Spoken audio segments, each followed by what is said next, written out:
Hello friends, welcome to రుచి వంటిల్లు. ఈరోజు మనం మిర్చి బజ్జీ చాలా టేస్టీగా ఎలా తయారు చేసుకోవాలో చూద్దాము. బయట కొనే బజ్జీల కన్నా కూడా మనం ఇంట్లో చేసుకునే మిరపకాయ బజ్జీలు చాలా టేస్టీగా ఉంటాయి. చాలా సింపుల్గా ఈజీగా చేసేసుకోవచ్చు. సో లేట్ చేయకుండా వీడియోలోకి వెళ్ళిపోదాం.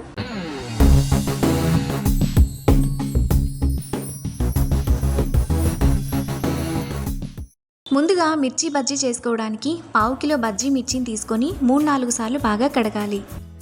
ఇప్పుడు చాకుతో ఇక్కడ చూపిస్తున్నట్టు ఈ విధంగా ఘాటు పెట్టుకొని పక్కన పెట్టుకోవాలి. తర్వాత ఒక బౌల్ తీసుకొని అందులో 1/2 టీ స్పూన్ ఉప్పు, 1.5 టీ స్పూన్ వాము వేసుకొని ఉప్పు వాము కలిసేలా బాగా కలుపుకోవాలి.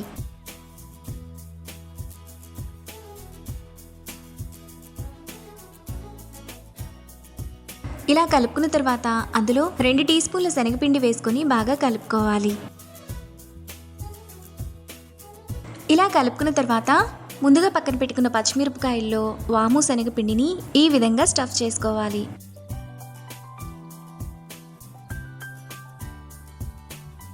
మిరపకాయలన్నింటిలోకి వాము శనగపిండిని ఇలా స్టఫ్ చేసుకున్నాక పక్కన పెట్టుకోవాలి. తరువాత ఒక మిక్సింగ్ బౌల్ తీసుకొని అందులో 2 కప్పుల శనగపిండిని వేసుకోవాలి. ఇప్పుడు టేస్ట్కి తగినంత ఉప్పు, నీళ్లను కొద్దిగా పోసుకుంటూ పిండిని ఉండలు లేకుండా బాగా కలుపుకోవాలి. నీళ్లను ఒకేసారి పోయకుండా కొద్ది కొద్దిగా పోసుకుంటూ ఇక్కడ చూపిస్తున్నట్టు ఈ విధంగా సాఫ్ట్గా కలుపుకోవాలి. పిండిని ఇలా కలుపుకున్న తర్వాత అందులో 1/2 టీ స్పూన్ వంట సోడా, 1 టేబుల్ స్పూన్ వేడి నూనె పోసుకొని కలుపుకోవాలి. వేడి నూనె వేసుకోవడం వలన బజ్జీలు క్రిస్పీగా టేస్ట్ బాగుంటాయి.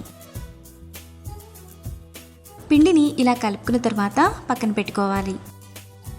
తరువాత ముందుగా స్టఫ్ చేసుకున్న పచ్చిమిరపకాయలను శనగపిండిలో ఇక్కడ చూపిస్తున్నట్టు ఈ విధంగా బాగా డిప్ చేసుకొని ఎక్స్ట్రా పిండిని తీసేసి వేడి నూనెలో ఒక్కొక్కటిగా వేసుకోవాలి. ఆయిల్కి సరిపడినన్ని బజ్జీలను వేసుకొని మీడియం ఫ్లేమ్లో 2-3 నిమిషాలు బాగా ఫ్రై చేసుకోవాలి. బజ్జీలు సగం వేగిన తర్వాత వాటిని ప్లేట్లోకి తీసుకొని పక్కన పెట్టుకోవాలి.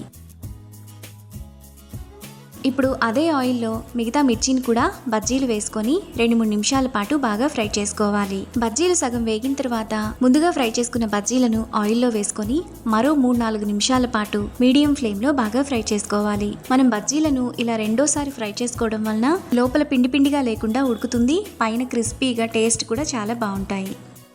బజ్జీలు ఇలా ఫ్రై అయిన తర్వాత వాటిని బౌల్లోకి తీసుకొని పక్కన పెట్టుకోవాలి. మిగతా పిండిని కూడా సేమ్ ప్రాసెస్లో బజ్జీలు వేసుకొని ప్లేట్లోకి తీసుకోవాలి. మనకు చాలా టేస్టీగా మిరపకాయ బజ్జీలు రెడీ అయిపోయాయి. ఇప్పుడు ఈ బజ్జీలను వేడివేడిగా సర్వ్ చేసుకుంటే ఎంతో టేస్టీగా సింపుల్గా చేసుకునే మిరపకాయ బజ్జీ రెడీ. ఈ రెసిపీని మీరు కూడా ట్రై చేసి మీకు టేస్ట్ ఎలా కుదిరిందో నాకు కామెంట్స్లో షేర్ చేయండి. ఈ వీడియో కనుక మీకు నచ్చినట్లయితే లైక్ చేసి, షేర్ చేసి, సబ్స్క్రైబ్ చేయండి.